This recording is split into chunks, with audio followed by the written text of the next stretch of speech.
Bonjour à tous. Merci de votre présence à la CCI et ceux qui êtes en distanciel. Donc, nous avons convié ici pour un sujet un petit peu d'actualité, un petit peu beaucoup d'actualité. Donc, la digitalisation des factures fournisseurs et clients autour de 3 sociétés et donc 4 intervenants. Donc les sociétés Kipsoft, Sendoc et Doxio. Parce qu'en fait, nous avons pensé à... Il faut que tu te remettes sur le document. Merci. En fait, vous devez vous poser beaucoup de questions autour de cette transition, surtout avec une obligation un petit peu légale. Et donc, l'idée, c'est de vous, en fait, vous montrer les avantages que vous avez à tirer de cette obligation, en fait, sur la dématérialisation. Donc, le sujet va être développé en plusieurs thèmes. Donc, essentiellement, les flux et les processus internes qui vont être présentés par Loïc et Nathan de la société Kipsoft. Les flux et processus externes également, ce que permet la loi à l'heure actuelle, présentée par Denis Assier de Sendoc, la réforme à venir en 2024 par Denis, et les avantages des plateformes de dématérialisation partenaires qui vous seront présentés par Denis et par Laurent de la société Doxio. Donc, je vais vous faire une petite présentation également de ces 3 éditeurs en fait, de solutions. Donc, Kipsoft, qui est une société originaire du Lot, mais qui a un de ses associés qui est aveyronnais, qui a travaillé, qui a une affection particulière pour l'Aveyron. Donc, du coup, Sylvain, qui n'est pas ce soir avec nous. Et donc, c'est une société éditrice de solutions spécialisée dans le développement de logiciels de gestion et d'applications sur mesure à destination des TPE et PME. Et donc, avec une solution qui s'appelle Caples également, qui vous permet de d'interconnecter plusieurs outils pour gagner en efficacité.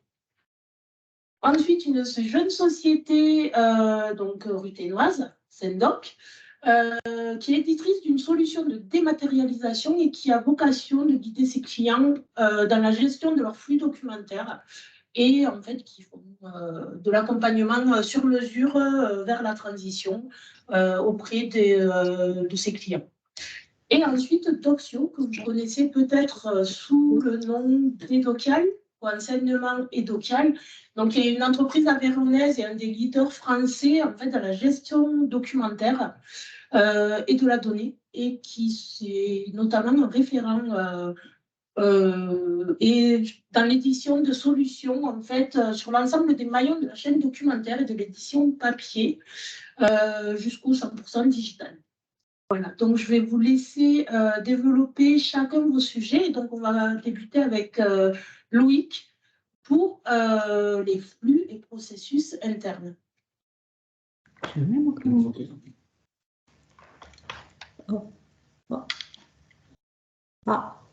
Merci Katie. Bonsoir à tous. Donc moi, Loïc de chez Société Kipsoft. Alors moi, j'ai la mission de vous parler, faire l'introduction un peu sur la digitalisation. Donc on va parler un peu de digitalisation. Je vais rapidement voir ce que c'est, quels sont les avantages, comment ça peut rentrer dans l'entreprise quand ça n'y est pas et comment ça peut améliorer les choses. On va le faire en 2 temps. On s'est partagé un peu le travail. Donc Nathan, mon associé qui est là, qui vous parlera de tout ce qui est digitalisation orientée externe. Et moi, je vais vous parler plutôt de tout ce qui est digitalisation interne. La digitalisation. Alors, je vais vous lire la définition qui est très claire. On peut la reprendre comme ça. Procédé qui vise à transformer des processus traditionnels, des outils ou même encore des professions par le biais de technologies digitales, et ce, afin de les rendre plus performants. Donc là, tout est un peu dit. On a tous des processus dans nos différentes entreprises, dans nos entités.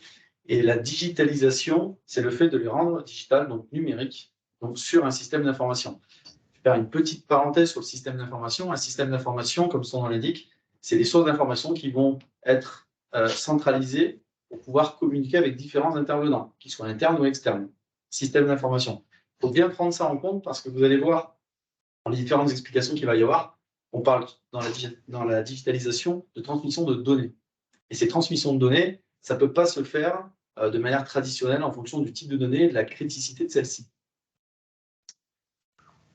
Donc, les bénéfices de la digitalisation, bon, il y en a plein, hein, on va vous en citer quelques-uns et on va vous les expliquer.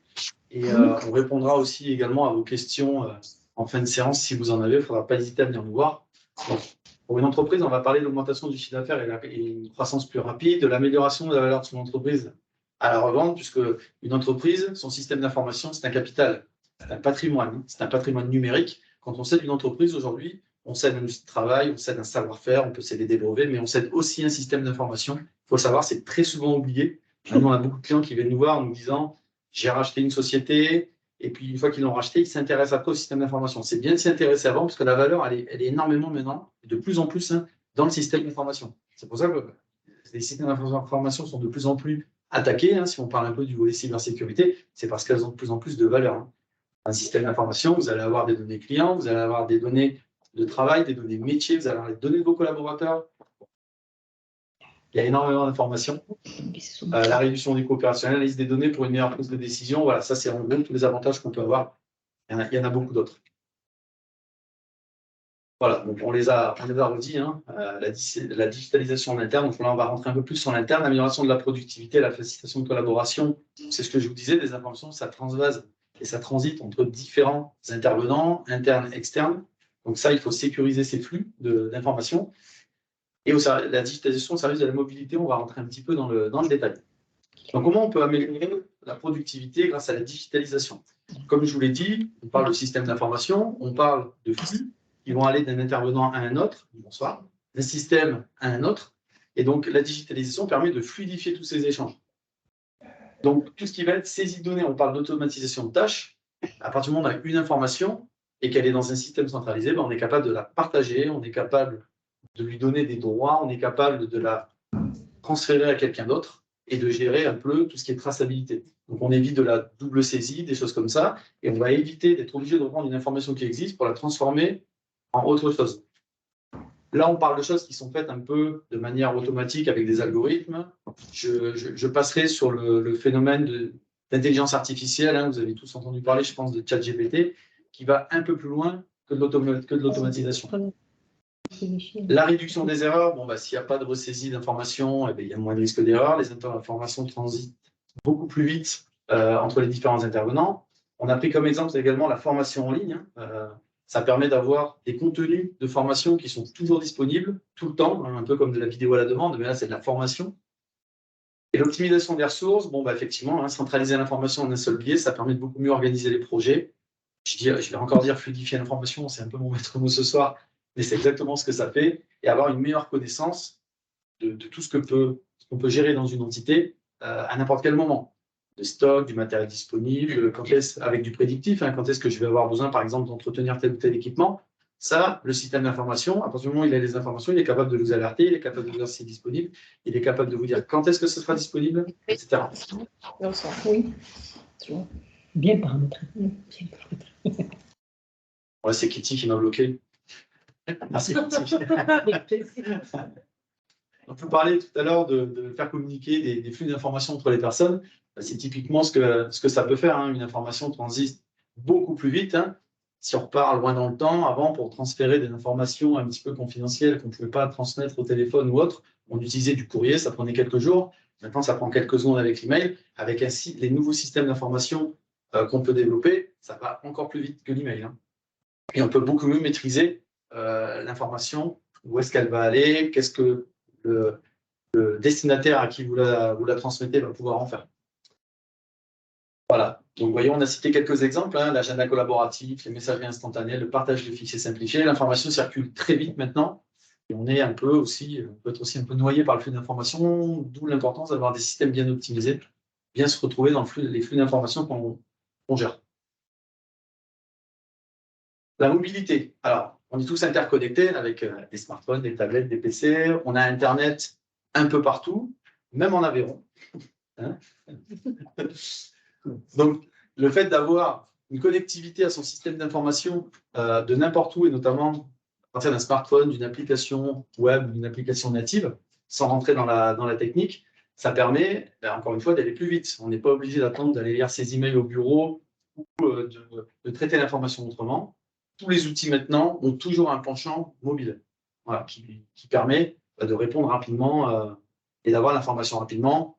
La visioconférence, bon voilà, il y a encore 20 ans, c'était extraordinaire. Maintenant, c'est quelque chose qu'on fait, qui vient même remplacer une communication traditionnelle. C'est beaucoup plus sympa de voir quelqu'un parler que de uniquement l'entendre. Voilà. Est-ce que je suis dans le timing? Est-ce que je passe la main à Nathan? C'est parfait. Voilà. Merci. Donc, je passe la main à Nathan. Tiens, Nathan. Merci. Merci. Alors, du coup, je vais vous parler un peu de tout ce que la digitalisation va pouvoir apporter aussi. Donc, mon collègue vous a présenté un peu ce qu'il y avait en interne à l'entreprise et on va voir aussi la partie plus externe. Donc, on va parler de visibilité, de relations clients et aussi de relations avec les fournisseurs. Du coup, quand on pense digitalisation, souvent la première chose auquel les gens pensent, c'est le site web. Ben, ça fait partie des outils que vous allez mettre en place qui va vous permettre d'augmenter votre visibilité et du coup d'obtenir plus de clients. C'est une source d'acquisition, c'est quelque chose qui va permettre que des clients vous trouvent, qui va vous permettre également de communiquer avec vos clients, c'est-à-dire que vos clients vont pouvoir, grâce à votre site web, savoir ce que vous proposez comme service, savoir quels produits vous proposez, et c'est quelque chose qui va vous permettre aussi de simplifier les échanges avec les clients, de recevoir plus d'appels, etc. Et les réseaux sociaux, ça va avec. Aujourd'hui, c'est presque essentiel pour les entreprises d'avoir une présence sur les réseaux sociaux et ça fait partie des outils qu'on a à notre disposition. Et les consommateurs demandent de plus en plus à pouvoir rechercher l'information par eux-mêmes. C'est-à-dire qu'ils vont vouloir, ils cherchent un produit, ils cherchent un service, ils vont vouloir aller regarder ce que vous faites. Et donc, c'est des outils qui vont vous permettre d'être plus visibles et que vos clients trouvent l'information plus rapidement. Donc, en parlant de relations clients, la digitalisation et ces outils, c'est des choses qui vont vous apporter sur beaucoup de points. Donc, on a parlé un peu du site web, ça peut aider pour ce qui est de la vente, c'est-à-dire que ça fait partie de l'acquisition. Vous allez pouvoir utiliser les outils comme un site web pour obtenir de nouveaux clients, pour vous faire connaître. Vous allez pouvoir utiliser des outils pour faire de la publicité en ligne. Vous allez pouvoir avoir des demandes de contact via votre site web. En termes de relations clients, on a des outils qu'on appelle des CRM, donc c'est des outils de gestion de la relation client. Et en fait, ça va vous permettre de centraliser toutes les informations concernant votre base de données de clients au même endroit. Et en fait, c'est des outils qui vont vous permettre d'améliorer votre relation client et de fidéliser davantage vos clients. Parce que ça va permettre que vous ayez une meilleure connaissance de vos clients. Donc, typiquement, vous avez un client qui appelle chez vous. Vous avez directement toutes les informations. Vous savez qu'est-ce que ce client a commandé, qu'est-ce qu'il a l'habitude de commander, quels sont les devis en cours, quels sont les échanges, les informations de l'entreprise. Et donc, ça vous permet de mieux connaître vos clients et d'être plus pertinent. Et c'est des outils qui vont vous permettre également d'être plus pertinent et d'analyser aussi. C'est-à-dire qu'en analysant l'ensemble des données que vous avez sur vos clients, vous allez pouvoir anticiper des futurs besoins, vous allez anticiper des problèmes récurrents, etc. Et donc, vous allez pouvoir mieux servir vos clients et du coup, davantage les fidéliser.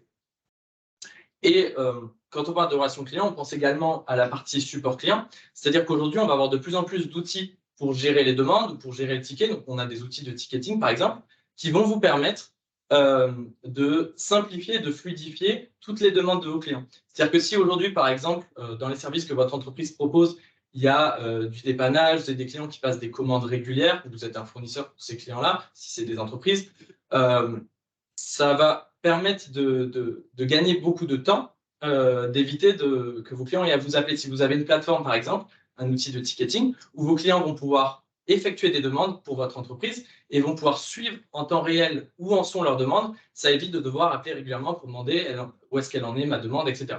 Donc là, tout ça, c'est des outils qui vont vous permettre de fluidifier les échanges et également d'être plus efficace. Vous allez pouvoir traiter un volume plus important de demandes. Et si vous pouvez traiter un volume plus important de demandes, vous allez pouvoir augmenter votre chiffre d'affaires. Et du coup, en même temps, les clients sont de plus en plus demandeurs d'être autonomes. C'est-à-dire plutôt que s'ils ont une demande le soir, par exemple, et que vous avez des horaires de bureau, vous êtes disponible que le lendemain à 9 h, plutôt que de devoir attendre le lendemain, vous appeler, peut-être que vous ne serez pas disponible à ce moment-là, le fait qu'ils aient des outils pour directement vous faire des demandes en ligne et suivre les demandes sans à chaque fois avoir besoin de vous appeler, c'est quelque chose qui va les rendre plus autonomes et c'est quelque chose qui est de plus en plus demandé par les entreprises comme les particuliers. Donc, c'est des outils qui sont très intéressants à mettre en place pour votre entreprise. Et après, on peut parler également de tout ce qui est la relation avec les fournisseurs. Donc, par exemple, vous avez des outils de gestion comme des ERP qui vont vous permettre d'avoir en temps réel accès au prix de vos fournisseurs et du coup, également de pouvoir estimer vos marges, etc. Donc, si vous commandez régulièrement des produits chez vos fournisseurs, c'est quelque chose qui va vous permettre de simplifier les échanges avec vos fournisseurs et d'être plus optimisé. Vous allez également, si vos outils sont connectés avec un outil de gestion de stock, vous allez pouvoir gérer vos stocks plus efficacement en passant commande de façon plus ou moins automatique chez vos fournisseurs quand vous avez besoin d'être approvisionné sur un produit ou un autre, et d'optimiser les flux, les coûts, etc. Donc tout ça, c'est des choses qui vont vous permettre de simplifier les relations avec l'ensemble des intervenants extérieurs à votre entreprise. Donc, on a vu clients, fournisseurs, partenaires, etc. Donc, comme on l'a vu, la digitalisation, c'est quelque chose qui va vous permettre de simplifier et d'optimiser l'ensemble des processus de votre entreprise. Tous ces outils-là, c'est des choses qui vont vous permettre du coup d'être plus efficace, de faire moins d'erreurs, d'augmenter votre chiffre d'affaires, et ça va vous permettre aussi d'avoir une relation plus durable sur le long terme avec vos clients et aussi avec vos fournisseurs. Donc ensuite, je vais laisser à Denis la suite. Merci.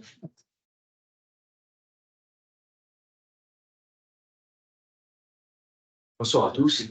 Donc, Denis Assier, je suis gérant associé de la société Sendoc, une jeune entreprise, comme l'a dit Katie. Le patron est moins jeune, mais l'entreprise l'est encore.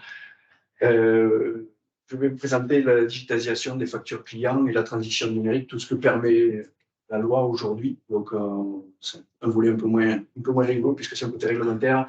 Donc, ce que permet la loi aujourd'hui sur les factures et les autres cas d'usage de documents d'entreprise, les bénéfices de la dématérialisation, alors ça, évidemment, ça va être ce que vous venez de présenter, et les freins à la digitalisation, puisque les usages sont lui est permis depuis longtemps, mais malgré tout, le papier reste encore très présent dans notre quotidien. Et après, on fera un focus sur la facture, les futures obligations 2024, et que l'on partagera avec Laurent pour vous présenter la réforme qui est en cours. Alors, déjà un petit rappel sur la facture électronique. Qu'est-ce que c'est qu'une facture électronique? Une facture électronique, au sein de la loi, au sein du Code des impôts, en tout cas, c'est une facture qui est générée, transmise, reçue et conservée sous forme dématérialisée. C'est important de rappeler des évidences comme ça parce que beaucoup de personnes utilisent le terme électronique au travers de choses qu'ils ont digitalisées de sources papier ou autre. Ce n'est pas de l'électronique au sens de l'État. Il faut que ça naisse de façon électronique, ça vive de façon électronique, que cette chaîne électronique soit maintenue tout au long de son cycle de vie, avec des données structurées, ce qui la différencie d'une facture papier ou d'un PDF ordinaire. C'est le Code des impôts. 3 grands principes pour aujourd'hui tendre à utiliser une facture électronique. C'est la première chose, c'est de pouvoir vérifier l'authenticité de son origine, qui a émis la facture. Une facture électronique, on doit pouvoir remonter pour savoir qui a généré le document PDF. Ça, c'est le premier point. Le deuxième point, c'est l'intégrité du contenu, c'est-à-dire que comment je garantis que ce PDF n'a pas été modifié. Voilà, c'est ce qui est appelé la piste modifiable. Et le dernier point, une lisibilité garantie. Donc, l'État a imposé certains formats. On verra tout à l'heure le PDF en particulier, PDF A3, c'est un petit peu de technique, et l'EDI, qui est aussi un des formats reconnus par l'administration fiscale. Voilà, alors juste pour info, c'est quand même intéressant, la facture électronique, on pense que c'est quelque chose de nouveau, ça a 30 ans en France. Donc, c'est autorisé depuis les années 1990. Ça tend à se généraliser, mais ça existe depuis les années 90. Alors là, c'est juste ce que permet la loi aujourd'hui sur la facture électronique. Maintenant, on va regarder sur d'autres angles la partie contrat électronique. Alors, les contrats électroniques, c'est pareil, c'est admis par la loi, ça a la même valeur juridique qu'un contrat papier, il répond aux mêmes obligations, prouver le consentement des parties, la capacité des signataires et que le contenu soit licite et certain, c'est-à-dire que les choses soient claires. Donc, c'est exactement le même cadre qu'un contrat papier. Qu'on soit clair sur le contenu, il n'y a pas de point particulier à mentionner. Les spécificités qu'il pourrait y avoir sur le contrat, c'est que tout le monde accepte le fait qu'il soit le format électronique, qui soit accepté par tout le monde. Donc, par contre, vous ne pouvez pas l'imposer. Si une personne veut un contrat papier, ben voilà, vous serez obligé de faire du papier, mais quelqu'un qui accepte le contrat électronique, c'est admis. Il doit être signé et daté électroniquement par chacune des parties, et les modalités d'accès et de conservation doivent être connues lors de l'émission du contrat. Donc ça, c'est sur la partie contrat électronique. Le bulletin de salaire, là, c'est pareil, c'est permis en France depuis de nombreuses années. Mais à ce jour, il n'existe aucune obligation de passer au bulletin de salaire électronique. La loi le permet de passer plus facilement. Il n'y a pas d'obligation. Par contre, il n'y a plus d'obligation d'acceptation par le collaborateur. C'est-à-dire qu'en tant que chef d'entreprise, vous pouvez imposer le bulletin de salaire, faire du moins le préconiser. Par contre, si un salarié, vous n'avez plus besoin de son consentement, mais si un salarié dit « moi, je veux avoir un bulletin de salaire papier », vous êtes dans l'obligation de le lui transmettre au format papier. Mais vous n'avez plus besoin de son accord pour dire, avant la loi El Khomri, il fallait demander l'accord des collaborateurs. Maintenant, vous pouvez dire « j'ai décidé de passer au bulletin électronique », vous avez l'obligation de prévenir le collaborateur un mois avant. Mais par contre, si lui ne veut pas passer au bulletin électronique, il doit vous le notifier et vous dire « non, non, moi je veux rester sur un format papier ». La loi a été inversée. Le coffre-fort, si on met en place des solutions de coffre-fort, donc ce qui est important, c'est qu'elle doit être à la propriété du collaborateur. C'est important, et ça veut dire qu'elle doit être indépendante de la relation qu'il a avec vous. Ce que je veux dire par là, c'est que vous mettriez un espace d'accès à des documents dans votre entreprise. Le jour où le collaborateur quitte l'entreprise, il n'aurait plus accès à ces anciens documents, donc ça, c'est interdit par la loi. Donc vous devez avoir un coffre qui est indépendant de la relation qu'il a avec vous en tant qu'employeur. S'il quitte l'entreprise, le coffre reste sa propriété. Charge à lui de le conserver, de l'envoyer dans un autre coffre si son nouvel employeur avait une autre solution. Mais c'est la propriété exclusive du salarié. Il n'y a que lui qui contrôle le total et il est totalement indépendant, j'insiste, de la relation qu'il peut avoir avec les employés. Et la durée de conservation, pour les entreprises, c'est 5 ans. Pour les collaborateurs, c'est 50 ans ou les 75 ans révolus. Il y a peut-être qu'il y a prévu une future réforme des retraites, puisque c'est jusqu'aux 75 ans révolus de l'employé. Je ne sais pas, je dis ça. Voilà. Sur les normes en vigueur, alors il y a juste quelques normes. Sur la conservation, il y a une norme qui a été mise en place par l'administration qui s'appelle la 42013 pour la conservation des documents, et la 020 qui est une norme qui garantit le coffre, qui est un label qui protège les documents. Un point important aussi dans la norme, c'est la réversibilité. L'employeur peut changer de prestataire de service et récupérer ses données. Et les données appartiennent toujours à l'entreprise ou aux collaborateurs. Elles ne sont pas la propriété d'un éditeur de logiciel, quel qu'il soit. Vous n'avez pas le droit, c'est totalement interdit. C'est-à-dire, de même, vous travaillez avec une entreprise, vous décidez de quitter cette entreprise parce que vous n'êtes pas content de service, vous pouvez récupérer vos archives et les intégrer chez quelqu'un d'autre. Un autre usage qui a du mal à démarrer en France, c'est la lettre recommandée électronique qui est 100% dématérialisée, donc qui arrive sur une boîte mail. Voilà, ça aussi, c'est pareil, c'est admis, elle a la même valeur qu'une lettre recommandée papier que vous recevez. Elle répond aux mêmes obligations, elle a les mêmes effets juridiques. Par contre, toujours le même principe, il faut avoir en tête que quand vous travaillez avec un professionnel, le recommandé électronique est admis. Quand vous travaillez avec un particulier, il faut au préalable son consentement. Alors, si je prends un mauvais cas d'usage qui ne se produit jamais dans la vraie vie, mais au cas où, si vous avez un litige avec un collaborateur, s'il n'a pas donné son consentement, par exemple, pour que son employeur le contacte par voie électronique, vous n'auriez pas eu le recommandé, n'aurait pas de valeur juridique au sein de la loi, il aurait fallu qu'il donne son accord avant. Par contre, vous envoyez un recommandé électronique à une entreprise, un fournisseur qui ne respecte pas certaines obligations d'autres, là c'est admis. Qu'il aille le chercher en électronique ou en papier, c'est la même chose. C'est les mêmes, ça répond aux mêmes obligations. Il y a des questions? Non. Non. Bon. Voilà, en synthèse, ce qu'il faut retenir sur tous ces points, c'est qu'au sein de la loi, un point important, il n'existe toujours qu'un original. Donc, quand vous faites un document qui est électronique, vous l'imprimez, vous le renumérisez pour le mettre dans une gel, l'original au sein de la loi, c'est le premier que vous avez reçu de façon électronique. Inversement aussi, vous avez reçu une facture papier, au sein de la loi, l'original, c'est celle que vous avez reçue en papier. Après, vous pouvez la digitaliser en faisant attention de respecter les normes en vigueur. Et du coup, l'électronique a la même valeur que le papier, mais au sein de la loi, l'original est le papier qui est envoyé. Voilà, la copie fidèle, ce qu'on appelle la copie fidèle, apporte le côté probatoire d'un document original. Il faut faire attention, les points de vigilance, c'est d'utiliser des solutions qui répondent aux normes de sécurité et de conservation. Alors, j'ai mis quelques normes qui régissent nos métiers, hein, les réglementations IDAS, qui est une réglementation européenne, la 42013 pour la conservation des documents, et même les normes autour du coffre. Dans les grands principes, ce qu'il faut retenir, c'est qu'entre professionnels, les usages digitaux sont admis. Avec les particuliers, il faut le consentement. Dès que vous touchez du particulier, il faut le consentement de la personne. Excusez-moi. Ouais. C'est un petit peu mal pour la lettre. Je vais essayer. Oui, hop. C'était les en sous-professionnels. Oui. Il n'y a pas besoin de concentrer. Non, c'est ça. Vous prenez, par exemple, si je prends un cas d'usage, vous prenez le syndic de copropriété, des choses comme ça. Par exemple, ils essayent de dématérialiser pour les cas il y a des convocations de copropriété ou autre. C'est pour ça qu'ils demandent le consentement au préalable. Et ils peuvent envoyer l'électronique. Eux, ils poussent beaucoup vers l'électronique parce qu'ils envoient des documents qui sont très volumineux, puis il y a le côté instantané, économie, etc. Mais c'est pour ça qu'ils demandent de l'accord souvent à l'Assemblée générale ou autre pour digitaliser. Les points forts, et je vais me répéter, c'est ce qui avait été dit par le prédécesseur, l'accessibilité, le gain de temps, l'optimisation des coûts et le stockage sécurisé, et le partage de l'information, bien évidemment, l'accessibilité en soi, le gain de temps sur les tâches à faible valeur ajoutée, l'optimisation des coûts. Quand vous avez un électronique, vous n'avez pas les coûts d'affranchissement, les coûts d'impression, les points directs. Et pourtant encore, le papier reste largement majoritaire. Les factures, alors les chiffres, c'est difficile. Ce qui est sûr, c'est que le papier reste largement majoritaire. Les factures, aujourd'hui, l'État estime qu'à peu près 60% des factures sont encore au format papier. Il y a eu une progression de 10 points en un an, donc là, la digitalisation avance, mais la facture reste largement majoritaire. Les bulletins de salaire, c'est pareil. Alors, c'est difficile d'avoir des chiffres précis. Les recommandés, c'est pareil. Le recommandé postal à la vie dure. La Poste, en tout cas, ne voit pas de baisse sur le volume des courriers recommandés qui sont envoyés, ça c'est sûr. Alors que sur le courrier traditionnel, elle voit une baisse significative. Et sur les contrats, c'est pareil.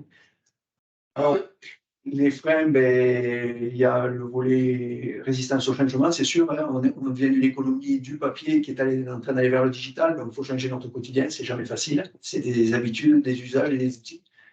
Tout le volet communication, il faut comprendre les enjeux de chacun, accompagner les gens dans la maîtrise des outils digitaux, parce qu'on n'est pas forcément tous nés avec une tablette entre les mains. La formation et les outils digitaux qui doivent être, c'est là où ils ont bien grandi en quelques années, simples, intuitifs, sécurisés et adaptés aux usages. On le voit, les nouveaux outils digitaux sont beaucoup plus ludiques, beaucoup plus faciles de prise en main par rapport aux solutions qui ont quelques années. Là, je vais repasser la main à Laurent, je vais introduire un petit peu la réforme qui va tous nous concerner à partir de 2024, vous expliquer la facture électronique.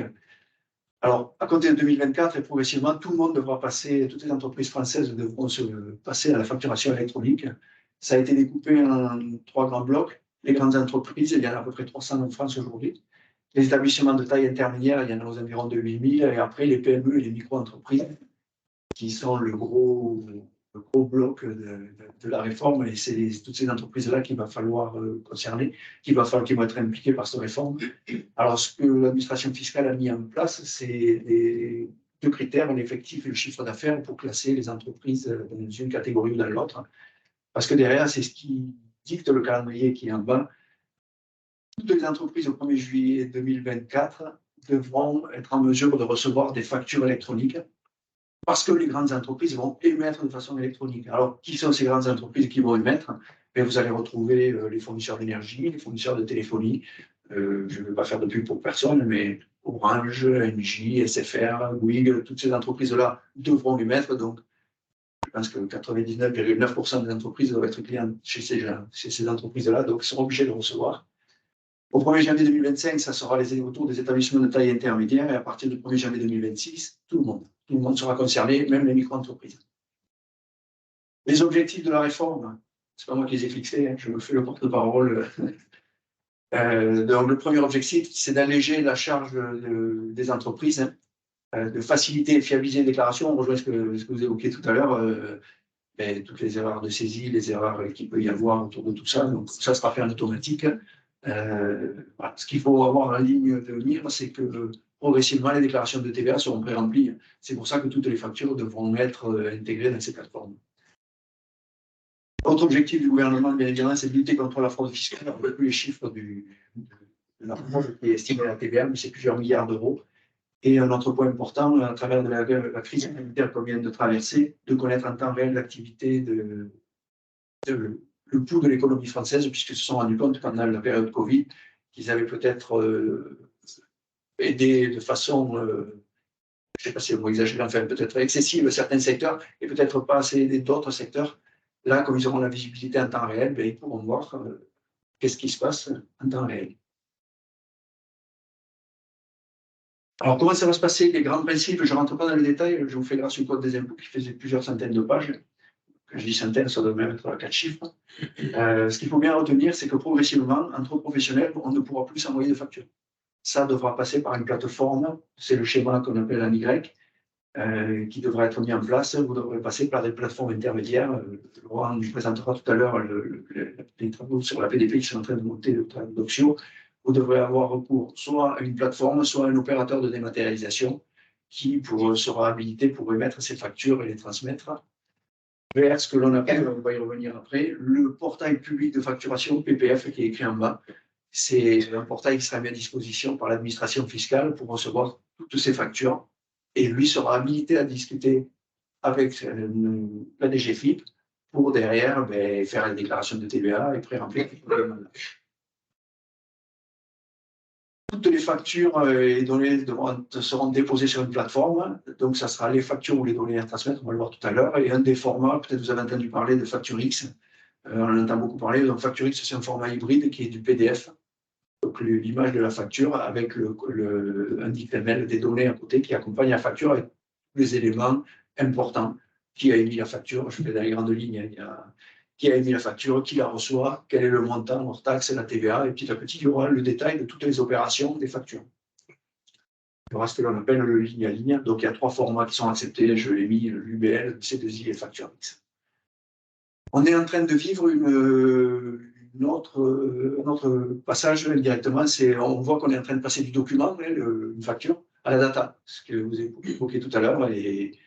Puisque la facture, le PDF, c'est l'image qui nous rassure à tous. Quand on regarde sur nos écrans, c'est ce qu'on comprend, l'œil humain a l'habitude de comprendre, mais demain, on sera directement sur la data, puisque ce qui nous intéresse, c'est le hors-taxe, la TVA et le total à payer.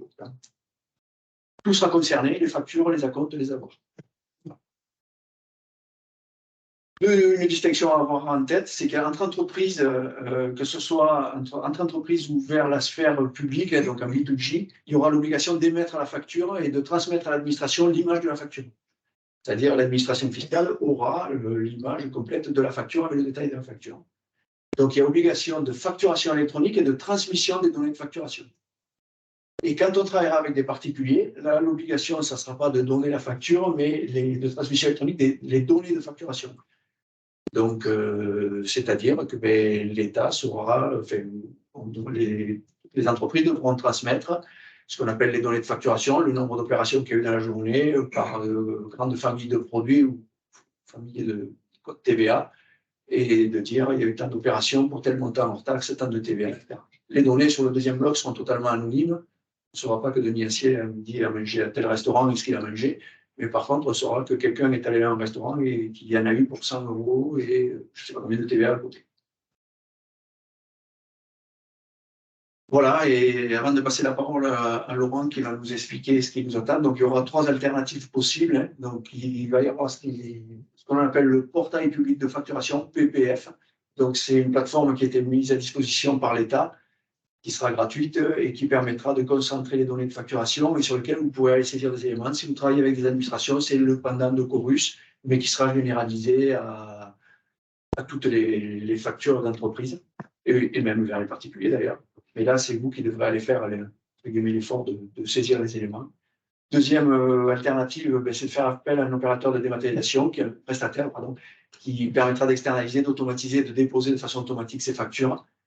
Et troisième point, la transition est belle, c'est à toi Laurent, de faire appel à une PDP, donc, qui est une plateforme de dématérialisation partenaire. C'est des partenaires qui seront agréés par l'État, c'est des plateformes qui seront immatriculées et qui seront habilitées à dialoguer avec l'administration fiscale pour apporter des services à valeur ajoutée. J'ai tout dit. Ouais, juste une petite question. Pour les achats hors France et les ventes hors France, comment ça se passe? Alors, donc ça sera également obligatoire, mais ça sera ce que l'on appelle du e-reporting, où vous serez obligé de donner les éléments de facturation pour l'émission. Et dans l'autre sens, ça sera la même chose, c'est-à-dire il n'y aura pas forcément l'image de la facture, parce que ce sera des entreprises qui ne sont pas soumises à la TVA française, mais il faudra bien sûr, tous les mouvements devront être connu et indiqué à l'administration fiscale. Donc, toutes les entreprises, qu'elles soient chinoises, d'Amérique du Sud ou tout ça, seront en mesure de nous envoyer les documents. Non, ça ne va pas se passer exactement comme ça, parce que je pense que là. Mais ces données devront être quelque part intégrées, puisque vous, quand vous recevrez des factures, vous devrez indiquer quand est-ce que vous les avez reçues, quand est-ce que vous les avez réglées par rapport aux notions de TVA, de récupération de Donc, TVA. c'est à l'entreprise qui reçoit qui va devoir s'occuper de faire tout ça. Sur celle-là, oui. Cette partie-là, oui. Voilà. Simplification. Et on va passer de 100% manuel à 80% d'électronique, c'est ce qu'il faut voir. Après, moi, je fais souvent un mauvais parallèle, mais je pense que on a à peu près tous vécu le passage de la déclaration d'impôt qu'on faisait à la main à prélèvement à la source ou à la déclaration qui était pré-remplie. Bon, je pense qu'il n'y a pas grand monde qui voudrait faire machine arrière pour qu'on revienne. Mais c'est vrai que c'est ce qui va se passer, c'est la même chose.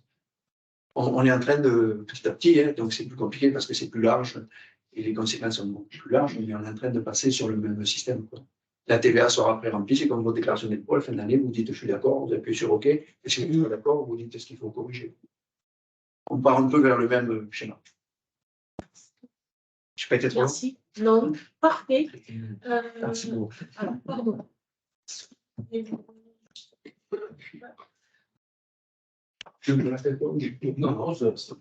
Alors, il y aura un temps de questions-réponses à la fin pour que les gens, en fait, parce que la conférence est retransmise en visio, pour que les gens qui sont en visio puissent poser également les questions. Donc, si vous pouvez conserver les questions pour la fin de la conférence. Merci beaucoup. Donc, merci, Denis, pour l'introduction. Doxio, donc, c'est un acteur local, mais en même temps un acteur global, puisqu'en fait, on fait partie du groupe Crédit Agricole, et on a un acteur, un tiers de confiance depuis longtemps. Et donc, on s'investit dans cette réforme, puisque on traite du document, du digital, et donc du document physique, et maintenant la data. Et donc, la réforme concerne évidemment la transformation au fond digital, la dématérialisation des factures. Donc, je vais faire juste un petit rappel en fait, sur effectivement le système en Y qui a été présenté tout à l'heure par Denis. L'idée, c'est que l'État, en fait, donc, qui est le PPF, qui est au milieu, je ne sais pas si on voit il y a un truc qui est cliquer ou pas. Non, ça ne marche pas. OK. Je veux zoomer. Voilà, parfait, super. Merci. Voilà, donc ici, on a le portail de public de facturation, donc où en fait, toutes les factures devront désormais transiter. Les factures entre assujettis français. C'est très important parce que ça, c'est uniquement le périmètre de la réforme. Et puis, les données de transaction et les données de paiement du B2C, donc les particuliers avec lesquels on travaille, et les factures qui viennent donc des fournisseurs étrangers, fournisseurs aux clients. Donc les données de paiement et les données de facturation. Partout où vous prenez de la TVA ou pas, vous allez déclarer en fait au PPF. Et l'État en fait a souhaité en fait s'appuyer sur un réseau de partenaires pour diluer le risque. Imaginez que demain il y a 2 milliards de factures qui s'échangent chaque année en France. Imaginez que d'un seul coup on ne puisse plus émettre ou recevoir en fait nos factures. Recevoir, c'est peut-être moins embêtant, mais les émettre au moins nos factures. Donc ça peut créer un sacré blackout. Donc globalement, en fait, l'État fait le choix d'un schéma en Y pour s'appuyer sur des acteurs privés qui va immatriculer, qui sont vraiment des tiers de confiance, donc qui sont entre guillemets, un peu comme le PPF, à la différence près, c'est que ce n'est pas la PDP qui va communiquer directement avec l'État, avec la DGFiP, mais c'est plutôt le PPF. Alors, je ne sais pas comment on redézoome, mais donc, du coup, en fait, les fournisseurs vont passer soit par des OD.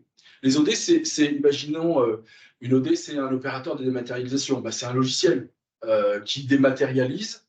Ça veut dire qu'en fait, quand vous avez par exemple un SAP, vous avez iDoc qui sort en format de facture. Eh bien, ces iDoc, ce n'est pas le format qui est accepté par le format d'échange qui est accepté par le BPF. Donc, il faut le transformer. il faut le transformer dans les 3 formats en fait, qui sont indiqués tout à l'heure, l'UBL, le C2I ou le FactureX. Et donc, un opérateur de dématérialisation, bah, son rôle, ça va être de transformer tout simplement ces formats en fait, qui sortent de logiciels. Alors, il y en a plein, hein, des logiciels. Et pour ensuite les transmettre. Voilà. Donc, on peut les transmettre via la PDP, qui va donc traiter en fait les données, qui va gérer en fait tout le cycle de vie de la facture, et puis qui va retransmettre en fait les données au PPF, qui va elle-même les transmettre à la direction générale des finances publiques. Je ne peux plus le faire. C'est bon.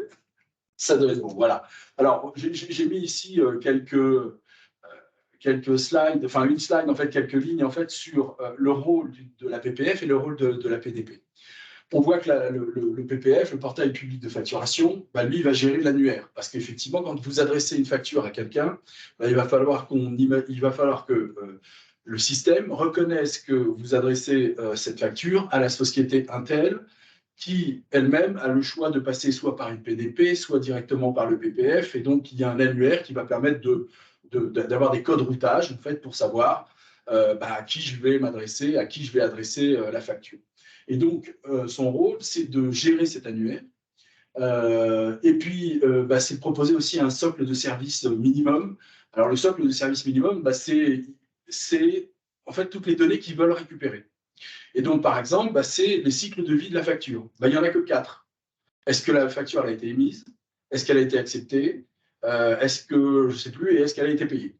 Okay, bon, voilà, 4. En termes de gestion, c'est quand même pas très rock'n'roll, si vous voulez, pour avoir un peu de data. Et puis derrière, c'est de concentrer en fait toutes les données vers l'administration fiscale. Et donc, le rôle de la PDP, c'est d'élargir un petit peu le spectre. C'est évidemment d'émettre et de recevoir en fait, et de transmettre les factures. Alors, de la même manière, le PPF peut le faire. Hein. C'est de permettre en fait, de gérer l'ensemble des factures.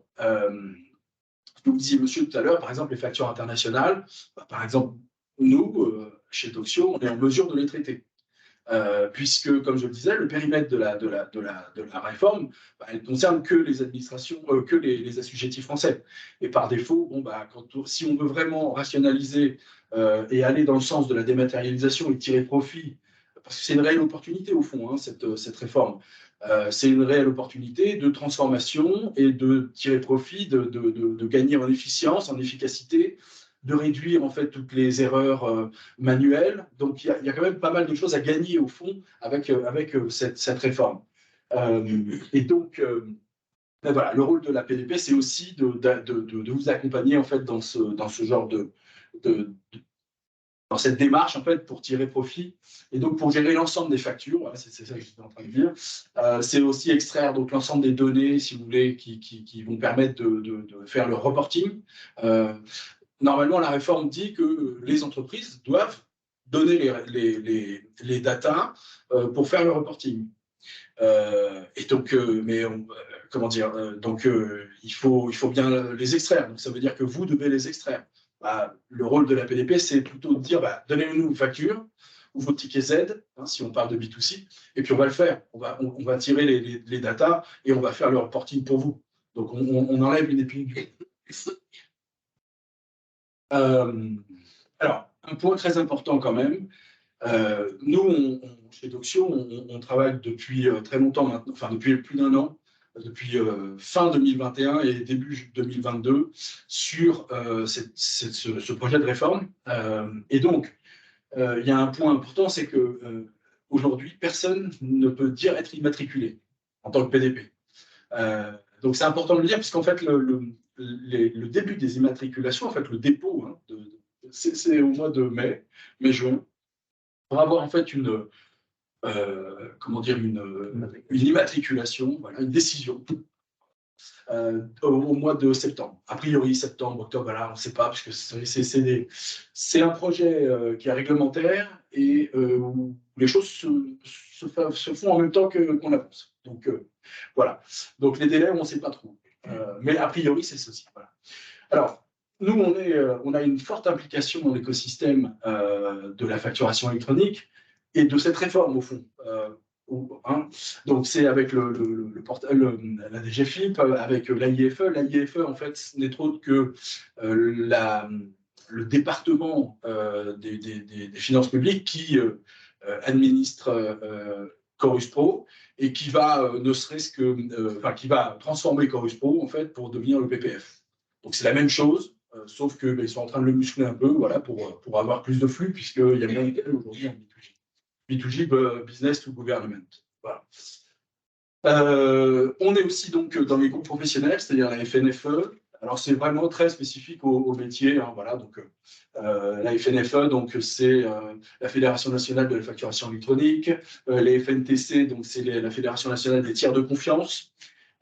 PayPal, c'est le réseau international qui va permettre en fait des échanges avec l'international, puisque en gros cette révolution, ce changement en fait de paradigme là sur les factures et de passer à la facturation électronique, ça existe un peu partout dans le monde aussi, et tout le monde est en train de s'y mettre. Et donc voilà, il faut vivre avec les deux mondes en même temps, c'est-à-dire que ceux qui font vraiment de l'invoicing, donc vraiment de la dématérialisation, et ceux qui continuent à avoir des factures papier ou des factures PDF.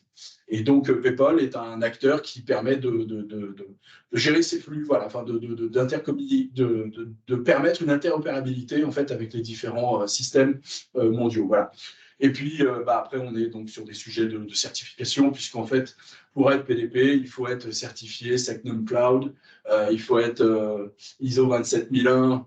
Alors, nous, on l'est déjà, mais disons qu'on est en train de faire certifier la partie PDP, en fait. Il faut voir que c'est des sujets qui sont quand même sérieux en termes de sécurité, puisque c'est la facturation de tous nos clients. Donc, ce n'est pas avec tous les systèmes de paiement et tout. Donc, c'est quand même sérieux. Donc, nous, on fait partie du groupe Crédit Agricole, ce qui nous confère quand même un certain avantage, puisqu'on est déjà sur des niveaux de sécurité bancaires. Donc, il en faut d'autres, mais voilà, donc on travaille là-dessus.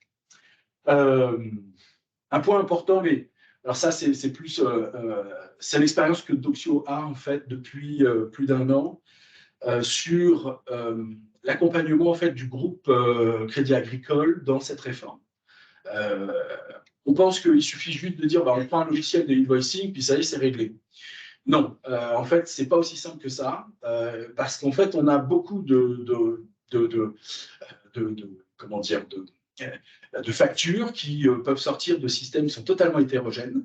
Quand on a 2-3 filiales, on n'a pas un seul SAP avec un seul ERP, que ce soit Sage, Cegid, etc. Et donc, on a plusieurs systèmes. On a aussi beaucoup de petites factures qui traînent entre des factures Excel qui peuvent se faire entre filiales, etc. et qui ne passent pas dans les systèmes. Celles-ci, il va falloir qu'elles soient aussi déclarées. Les ITG, les intragroupes. Enfin, bref, il y a pas mal de choses quand on regarde un petit peu. Il y a quand même pas mal de sujets. Voilà, donc nous, on a une expérience aujourd'hui de mise en œuvre de projets comme ça, avec le traitement des 38 cas d'usage. Donc les 38 cas, alors c'est pas tout le monde n'est pas concerné par les 38 cas d'usage, puisque les cas d'usage, par exemple, ça va être de faire quand vous passez par de la facturage, il y a aussi de la facture, mais c'est pas si la facture ne leur appartient pas. Donc bon voilà, ça c'est un cas d'usage spécifique qu'on est en mesure de traiter, évidemment, puisqu'on accompagne le groupe sur l'ensemble des métiers, donc les métiers à la fois bancaires, la facturage, l'immobilier, l'assurance, et donc ce qui nous offre aujourd'hui quand même un avantage sérieux sur l'accompagnement de nos clients dans la mise en œuvre de ce projet de réforme. Alors voilà, ce qu'on disait tout à l'heure, c'est le positionnement en fait, nous, qu'on comprend en tant que PDP, c'est un petit peu comme le McDo, si vous voulez, avec un peu de meilleur goût, mais l'idée, c'est de dire, mais en fait, venez comme vous êtes. Au 1er juillet 2024, il doit rester 300 jours de projet. C'est quand même pas, c'est assez court, quoi, hein. Si vous êtes plusieurs structures, si vous avez plusieurs filiales, c'est quand même des projets qui sont longs à mener. Et donc, l'idée, c'est d'apporter en fait une solution qui va vous permettre en fait de connecter l'ensemble des systèmes hétérogènes, ce que je disais tout à l'heure, que vous soyez déjà dans l'invoicing. il y a plein de sociétés qui font déjà de l'invoicing. Et donc, bah, voilà, ils ont déjà une partie, si vous voulez, qui est transformée. Après, la question, c'est est-ce qu'ils sont dans les formats socles qu'a demandé l'administration? Enfin, c'est moins compliqué que de dire, bah, je vais sortir des systèmes des factures de mes systèmes qui sont propriétaires. Il y a beaucoup de sociétés qui ont des systèmes propriétaires qui leur appartiennent, qu'ils ont montés, voilà, parce que c'était comme ça. C'était le cas des banques, hein, jusque-là. Quand vous avez des ERP, donc quels qu'ils soient, des systèmes comptables, voilà, où ces fameux petits PDF qui traînent encore, les XLS, enfin, toute la suite le papier, voilà, il va falloir traiter le papier, puisqu'en fait, il faut voir qu'on reçoit des factures et on émet des factures. Et donc, que ce soit, encore une fois, l'international ou le B2C, le B2B domestique. C'est-à-dire qu'entre, il y a 3 ans, avant que tout le monde soit dans la facturation électronique. Et donc, bah, il va falloir gérer quand même tout ce temps-là où il faut transformer ceux qui sont encore en papier, ceux qui seront encore en PDF. Voilà. Et donc, cette capacité de se connecter, d'aller chercher en fait les factures dans tous les systèmes qui émettent ou reçoivent des factures. Donc, de capter tous les flux.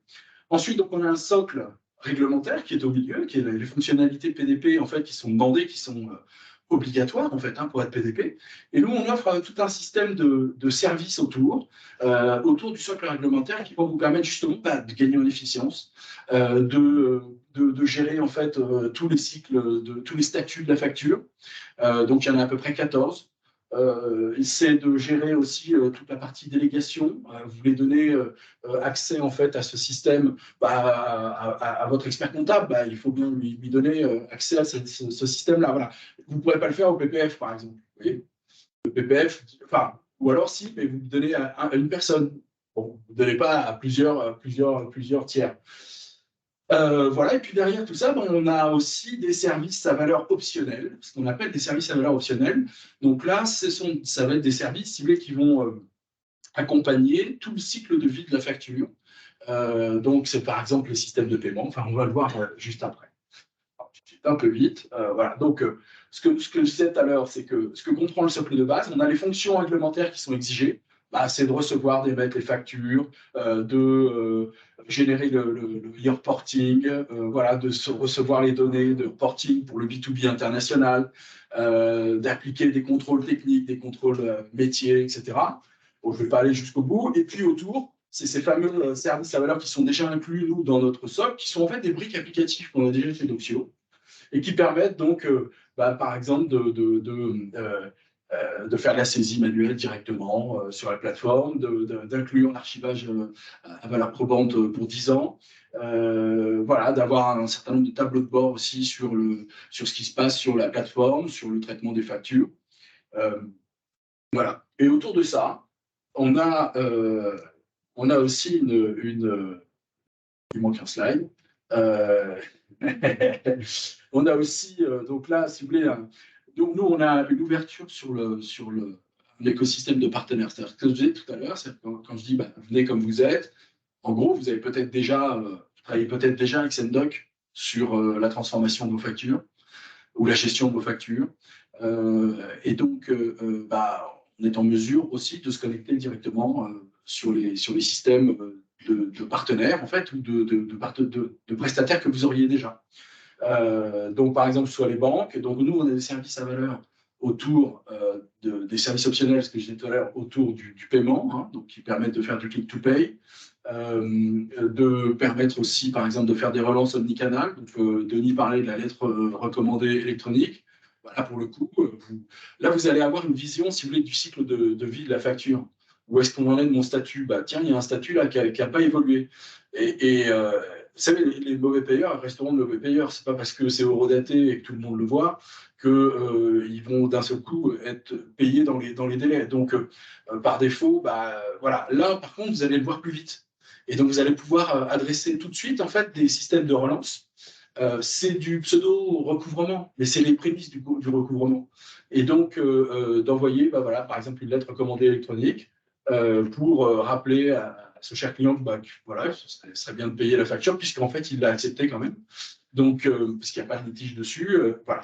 Et derrière, nous, on offre donc effectivement cette possibilité d'avoir un écosystème de partenaires et de se connecter. Donc, par exemple, ce fameux client, là, vous l'avez envoyé le recommandé, bon, il ne s'est rien passé. À un moment donné, OK, il faut passer ça à un service de recouvrement ou à une société de recouvrement dont c'est le métier et qui va s'occuper de faire le job.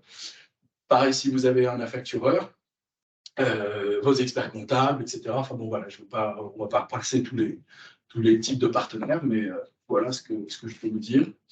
Et ça clique vite. Hein. Alors, donc, et alors, voilà, je voulais en terminer là-dessus. C'est, en gros, aujourd'hui, qu'est-ce qu'il faut, quelle question à se poser quoi, pour commencer puisque vous êtes obligé d'y aller. Hein, je veux dire, c'est pas une option.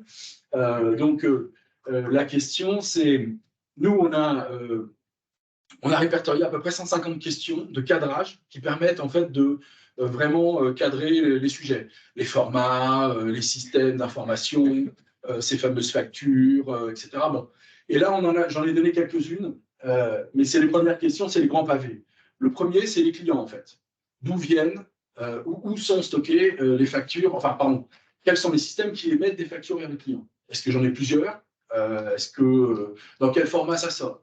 Quels sont les types d'applications en fait qui sont à côté, qui sont autour, les types de flux. Est-ce qu'on a déjà une répartition en fait entre de l'invoicing, parce que pour certains on fait peut-être alors il y a aussi le DI pardon, hein, mais c'est aussi des échanges comment dire électroniques. Donc est-ce qu'on a une part en EDI, est-ce qu'on a une part en papier, etc. Et donc eh bien c'est de faire un peu le point là-dessus. C'est de regarder aussi tout ce qu'on a en intragroupe, parce que ceux-là, ils ne sont pas toujours faciles à identifier. Et puis de faire un petit calcul sur l'ensemble des volumes que l'on peut avoir. Donc sur le B2B France, le B2B, le B2J, donc vers le gouvernement, le B2B international et le B2C. Donc ça dépend un peu des sociétés, mais il y en a qui gèrent les deux. Voilà. Ensuite, sur les fournisseurs, c'est le même principe. Hein, c'est d'essayer d'avoir une vision de plutôt où vont atterrir mes factures fournisseurs, où est-ce que comment je les gère, comment je les reçois et comment j'ai mon cycle d'approbation. Voilà. Quel type d'information je veux qu'il y ait sur ma facture avant d'accepter cette facture. Voilà, les types pareil, type d'application, le type d'intégration qu'on veut avoir, et puis pareil, les volumes. Avoir une vision en fait sur l'ensemble des volumes, parce que c'est les modèles, si vous voulez, de pricing des PDP, de tout le monde là-dessus, c'est un modèle d'abonnement et ensuite un modèle de coût à la facture. Donc en fonction du volume. Voilà. Et puis, ensuite, l'autre question à se poser, c'est un petit peu les enjeux. Est-ce que je connais bien la réforme? Alors, connaître la réforme, ce n'est pas juste connaître, comment dire, l'agenda, mais c'est connaître les différents formats, puisque c'est de connaître tous les cas d'usage. Est-ce que chez moi, j'ai des factures multi-bons de livraison? Et comment je dois les traiter? Avec quel format, en fait, c'est plus pratique de le traiter plutôt qu'avec un autre? Voilà, ça, c'est ça connaître la réforme. Et on a des acteurs qui sont... alors nous, évidemment, on est dedans, mais on a aussi plein d'acteurs avec lesquels, qui connaissent ces sujets-là, et c'est important d'avoir cette vision.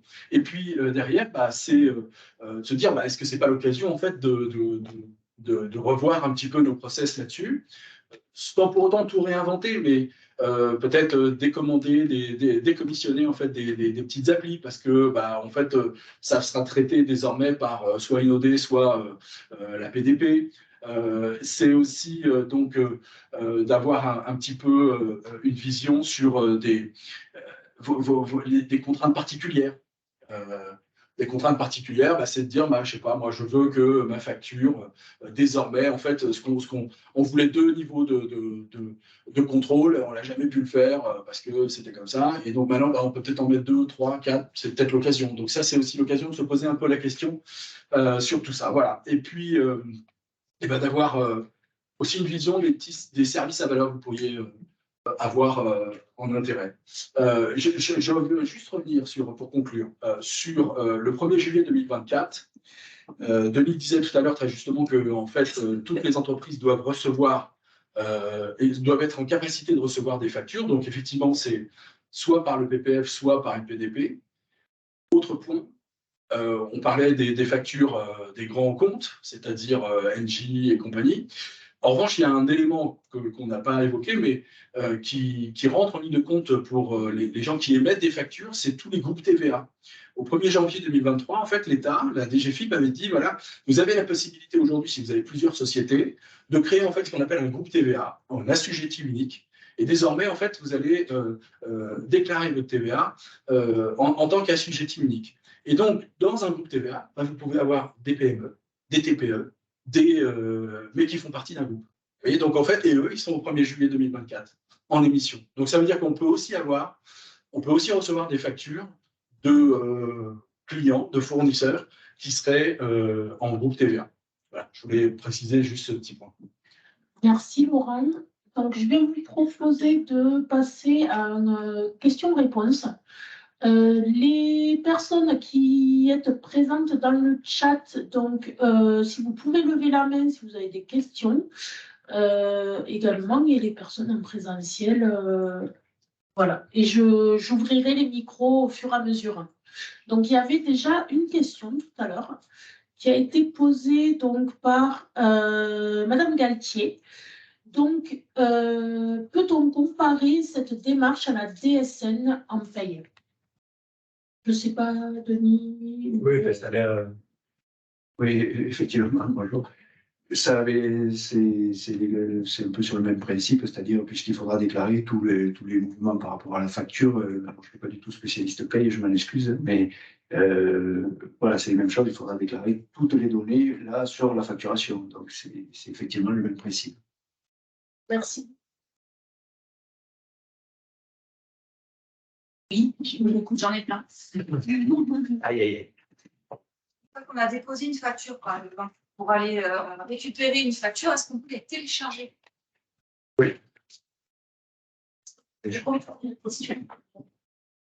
Bonsoir. Donc, pour récupérer des factures, est-ce qu'il est possible de les télécharger sur les plateformes? Bien sûr. Si. Bien sûr, bien sûr. Et du coup, la question, c'était aussi, est-ce que les plateformes ont l'obligation de conserver ces factures et sur quelle durée? Ok, alors sur le téléchargement en fait de la facture, il faut que vous ayez qu'elle soit dans le format socle, d'accord? Donc ensuite il y a des plateformes ou des OD en fait qui vont, et pareil même sur le PPF en fait pendant jusqu'à janvier 2027, ils vont accepter le fait que vous envoyez un PDF, d'accord? Et qui transformeront en fait en format socle. La dématérialisation, c'est vraiment, il faut voir le document comme étant comme s'il n'y avait plus de document. Vous avez vu Matrix, tout le monde a vu Matrix, voilà, avec les chiffres là qui descendent, bah, voilà, on en est à peu près là, c'est un peu moins comme ça, mais c'est un peu le principe. Et donc en fait, on va avoir sans néo, je vous rassure. Et donc on va avoir en fait juste les données et plus de photos en fait. Un PDF c'est une photo au fond. Une photo d'un papier. Donc, on va transmettre en fait ces datas. Voilà. Donc là, quand vous donnez un PDF, bah, en fait, on va transformer ce PDF en data. Donc, par exemple, on va récupérer tous les champs, bah, les champs sirène, le champ nom de l'entreprise, etc., etc. Et puis tout ça va être dématérialisé.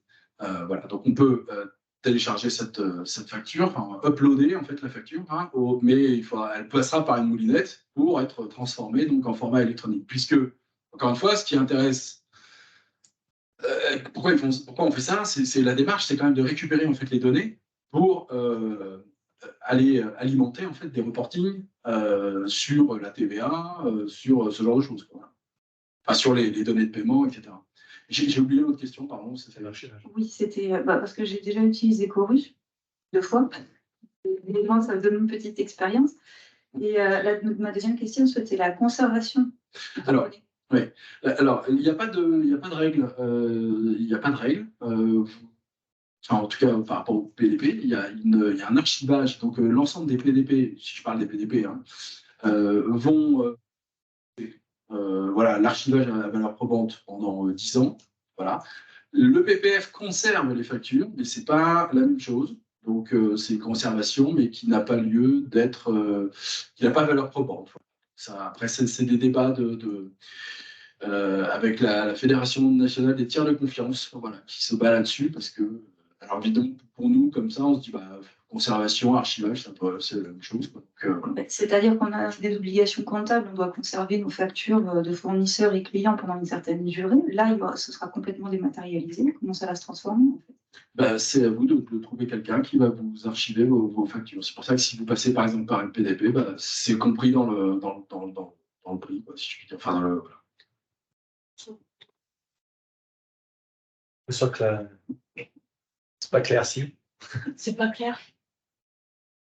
Mais quand je dis que j'ai plein de questions, c'est que je suis confrontée à énormément enfin, tous les cas que vous avez cités. Là, on a des tickets de caisse pour les clients, on a des fournisseurs, on a de l'import-export. Enfin, tout ça, ça va être un petit peu compliqué à se mettre en tête de comment ça va se faire. Sur l'import-export, on fait déjà des démarches de déclaration avec la déclaration d'échange de biens, par exemple, au niveau des douanes. On a déjà des données de data, de TVA, etc. Tout ça, c'est déjà commencé. Mais là, ça va être généralisé. Franchement, oui, on se pose des questions, je pense. Oui. Alors, toutes les plateformes, par contre, je pense que ça, toutes les plateformes proposent des services d'archivage, c'est obligatoire. Je veux dire, on peut pas se prétendre accompagner les clients dans le traitement de leurs factures si on ne propose pas un service d'archivage des factures et de conservation. Donc, tous les opérateurs de dématérialisation, et la plupart des opérateurs de dématérialisation et toutes les PDP, c'est évident, proposeront l'archivage probatoire des factures.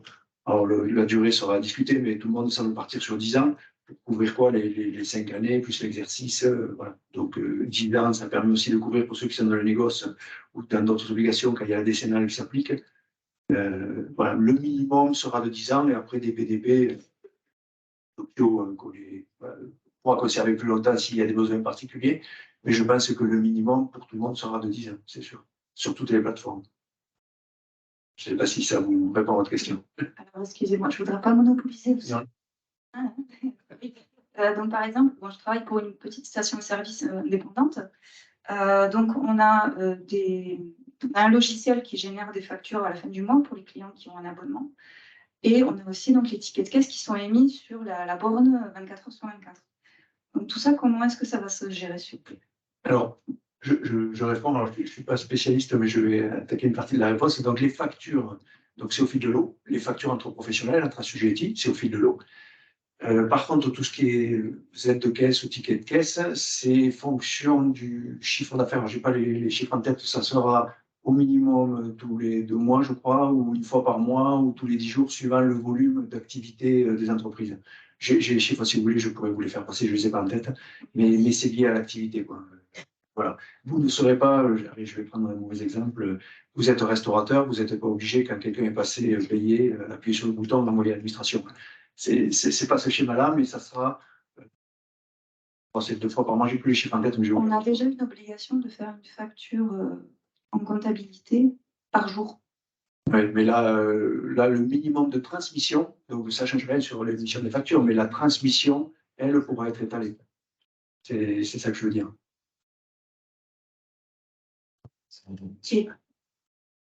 Non, mais du coup, je pense que ça va répondre à monsieur. Ceci, c'est en tout ce qui est international. Je n'ai pas très bien compris votre réponse tout à l'heure. Donc, est-ce que donc, ce sera des factures avec ou sans TVA, puisque en B2C, il y a de la TVA. Comment est-ce que ça va vous calculer devises ou pas? Comment ça se passe? Alors, là, j'avoue que sur les devises, j'en sais rien. Je ne vais pas vous mentir. Voilà. Je ne vais pas vous raconter n'importe quoi non plus. Ce qu'il faut retenir, c'est que sur les devises, j'avoue que je ne sais pas. Là. Je peux en regarder, hein, mais je n'ai pas l'information là tout de suite. Sur le traitement des factures à l'international, il va falloir effectivement déclarer en fait ce qu'on a acheté ou ce qu'on nous a payé, quoi. Donc voilà, mais ça c'est du reporting. Et encore une fois, les problèmes en fait sont nombreux sur sur la manière de tirer en fait les datas des différents systèmes que vous pouvez avoir, quoi, hein, parce que effectivement un ticket Z, aujourd'hui on peut aller le chercher de différentes manières. Il faut déjà le dématérialiser, donc voilà, ça dépend un peu des systèmes de caisse. Est-ce que vous avez déjà des choses dématérialisées ou pas? Voilà. Toute la question est là. Alors, moi, ce que j'aimerais savoir, c'est avoir une idée de la notion de coût, parce que derrière toute cette simplification et des économies qu'on doit en faire, il y a quand même une notion de coût à la fois des plateformes, j'imagine, qui vont pas accueillir gratuitement les flux de données. Ça, c'est la première chose. La deuxième, ces données, est-ce que l'on sait ce que les plateformes peuvent en faire aussi? Est-ce que c'est vraiment quelque chose de personnel qui ne sera en aucun cas partagé? Est-ce que c'est de la donnée qui peut être vendue? Est-ce que on peut envisager du coup des choses comme ça aussi? Non, enfin en tout cas non, puisqu'on est immatriculé par l'État et donc en fait on a un certain nombre de un cahier des charges à respecter et par défaut donc comme l'État ne revend pas les données qu'on peut lui transmettre. Donc de la même manière, nous on n'est pas habilité à se faire ce genre de choses.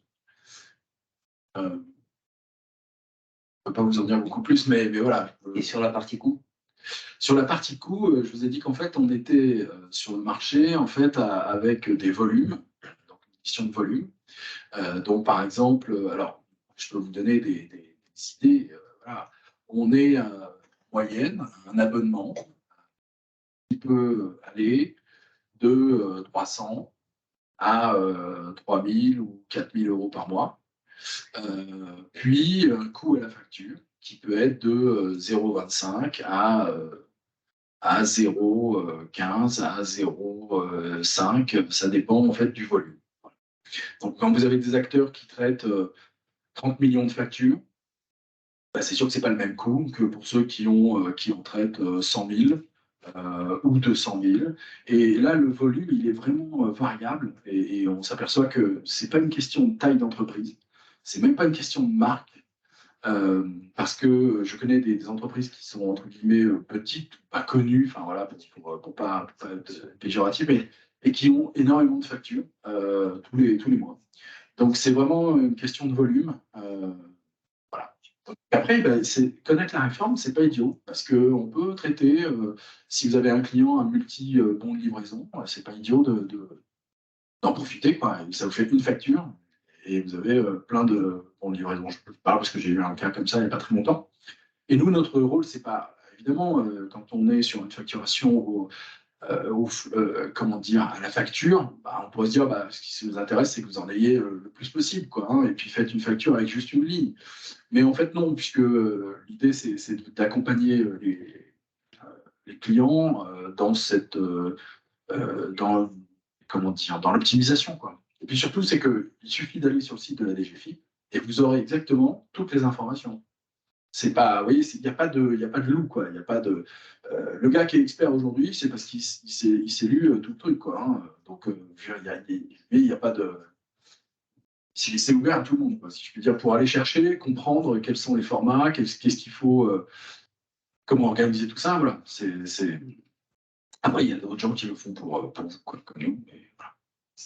Vous, Denis. C'est la facture. Quand vous dites que c'est la facture, c'est la facture ou à la page facture? Non, c'est la facture, ouais. Même si c'est plusieurs pages. Après, c'est-à-dire, qu'est-ce qu'il y a dans les autres pages? Parce que... Cette facture, il y a des lignes d'articles sur 10 pages. Souvent, non, vous avez raison, je vois arriver. Non, mais il y a, en fait, ce qu'il faut avoir en tête, c'est que globalement, les modèles économiques, parce que c'est toujours pareil, on est en train de parler de quelque chose qui n'existe pas. Donc, on a posé des hypothèses, et puis après, la vraie vie, ça va être le marché au final, qui va dicter tout ça. Ce qui semble s'orienter, c'est effectivement quoi la facture. Et après, l'archivage, par contre, ce qui dicte, c'est le poids des octets. Voilà. Ah, donc, c'est ça. Donc, soit il y a des logiques. Il ne faut pas qu'ils s'énervent. Donc, il y a deux logiques qui peuvent exister. Donc, soit il y a des modèles qui sont au poids kilooctet de la facture. ce qui est assez difficile à mesurer, mais qui est une réalité, parce que le coût de stockage dépend du poids d'une facture. Hein. Si une facture on a des factures qui font plusieurs mégas, une facture qui fait 50 kilos, c'est pas la même chose à stocker. Donc ça veut dire que ce qui est en train de se dessiner, vraisemblablement, c'est quoi la facture pour émettre, et après le coût de conservation, l'archivage, lui, est plus soit à la page, soit au méga. Voilà, il y aura les deux modèles qui sont en train d'émerger. Nous, aujourd'hui, par exemple, on a fait le choix de faire un coût à la page parce que c'est compliqué d'aller voir un client, de lui dire elle pèse combien ta facture. Donc, il va opter. Et puis, si moi, vous mettez un logo, si moi, après, il n'y est plus, enfin, c'est bien mesuré. Donc, on a fait le choix d'essayer de faire des coûts à la page sur la conservation. J'avais une deuxième question, du coup. Entre le PDP et le RP, la GED, elle se situe au milieu et après, vous vous connectez au GED pour pouvoir... Enfin, c'est le RP qui transmet la GED transmet au PDP, PDP au PPF, c'est ça? Ça peut être ça. Ça peut être ça. Et parce que le PDP n'est pas un organisme de gestion électronique de documents, ou il peut l'être. Il peut l'être. C'est pour ça que le marché est en train de bouger, effectivement. Il peut l'être. Ça fait partie des réflexions qui sont autour des services. Il y a des solutions de GED qui déjà s'interconnectent. Il y a des PDP qui vont proposer des services de GED. C'est ça. C'est exactement ça. D'accord. Bien vu. Je pense que c'est la glace à propos. Je suis en train de chercher la réponse à votre question. Je suis en train de chercher également la réponse sur les factures en devises étrangères. Je me permets de rajouter. Je pense que la plupart des logiciels de facturation qui vont du coup respecter les normes incluront des connexions avec les PDP ou la plateforme de l'État. Et du coup, le prix va varier selon les éditeurs, mais sera certainement inclus. Donc, vous n'aurez pas forcément besoin de passer par X solutions. Surtout pour les petites entreprises, des solutions simples qui font que de la facturation, ça pourrait suffire. Voilà.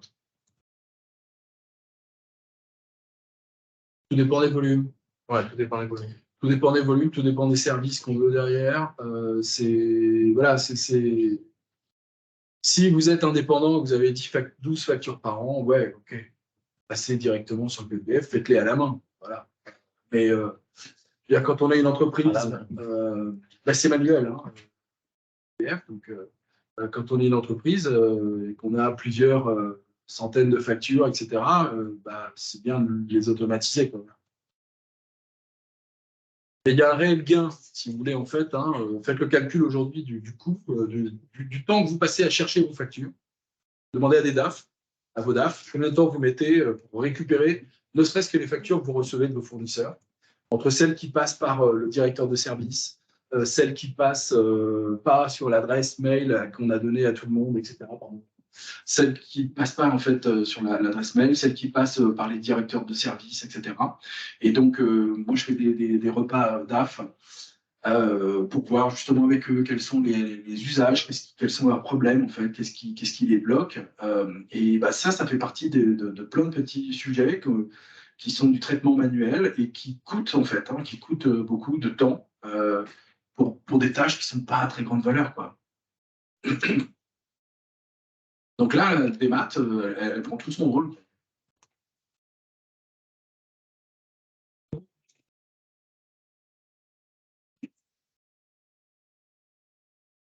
Oui, je voulais savoir, est-ce que vous savez si les grands éditeurs de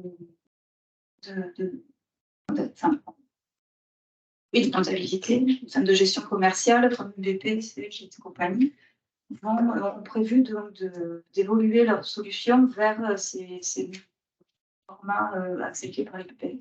Oui, alors ils ne se présentent pas tous comme PDP.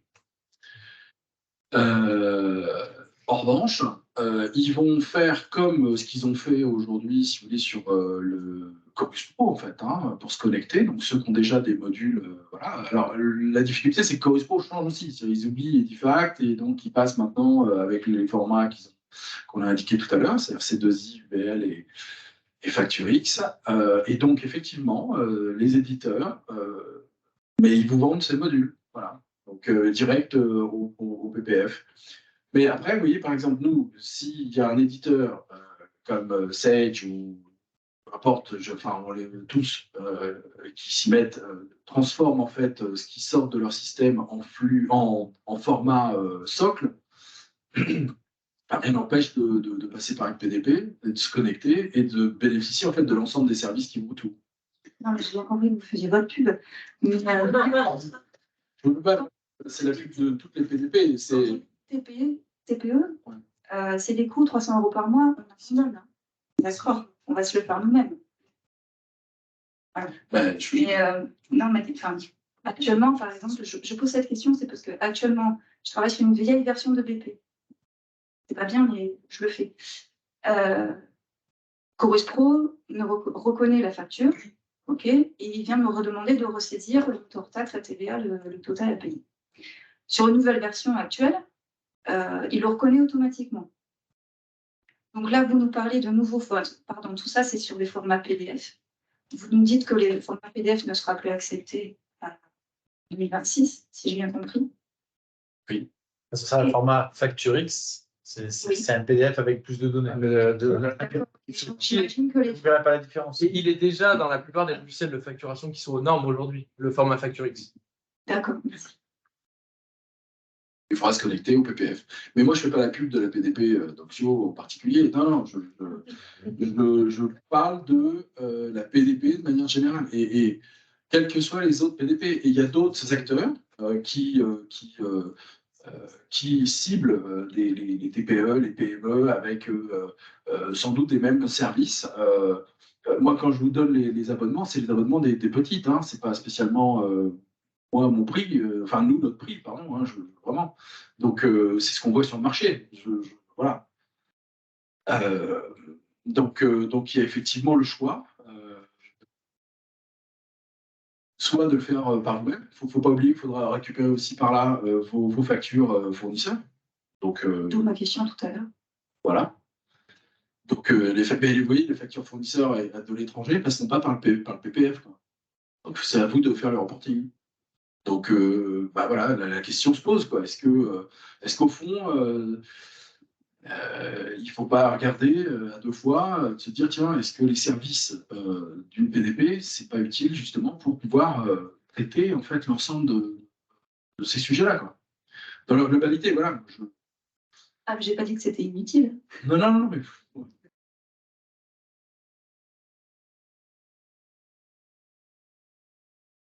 Ce qu'il faut retenir, je pense, c'est qu'il y a...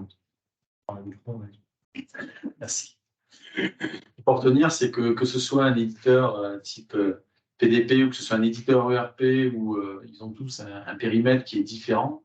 Et je pense que beaucoup d'éditeurs vont faire l'effort de créer des connecteurs pour simplifier un peu, comme il existe Chorus Pro dans différents logiciels. Hein. Le but est toujours de simplifier la fluidité de l'information. Allez, je vais replacer encore une fois. Et donc, il y a des passerelles qui existent, l'interopérabilité entre les différentes applications. Voilà. Le but est d'éviter de la ressaisie pour éviter des erreurs et des choses comme ça. Donc, la PDP est là pour ça. Une solution ERP est là pour ça. C'est là pour ça. Enfin, voilà. Il y aura des choses qui vont vous faciliter la vie. Après, les périmètres vont être différents. Voilà. Il y a des applications qui vont traiter des périmètres beaucoup plus larges que d'autres. Voilà. Nous, par exemple, on fait un ERP, donc c'est quand même assez large. Hein. On table un peu sur tous les process opérationnels d'une entreprise. Et il y a des solutions plus spécialisées qui vont effectivement amener une valeur différente qu'il n'y aura peut-être pas dans les ERP. Donc, dans tout ce qui existe. Après, c'est sûr que d'avoir tout centralisé dans une solution, en général, il y a des économies à faire quand tout est centralisé. Voilà. Pour résumer. Hein. Merci. En fait, j'étais en train de chercher la réponse à votre question de tout à l'heure. Alors, je tombe sur des articles. Il faudra que j'extrais parce que je ne lis pas assez vite, en fait, pour pouvoir vous donner une réponse rapidement, puisque c'est quand même assez conséquent. Tu as la réponse de peut-être. Je l'ai trouvé. Et vous nous redonnerez votre nom, comme ça on pourra vous transmettre les informations. Dans le chat, est-ce que vous avez des questions?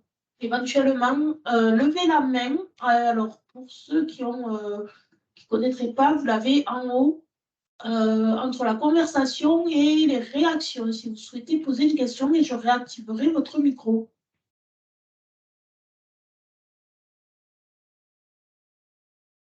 Ici, est-ce que vous avez de nouvelles questions éventuellement?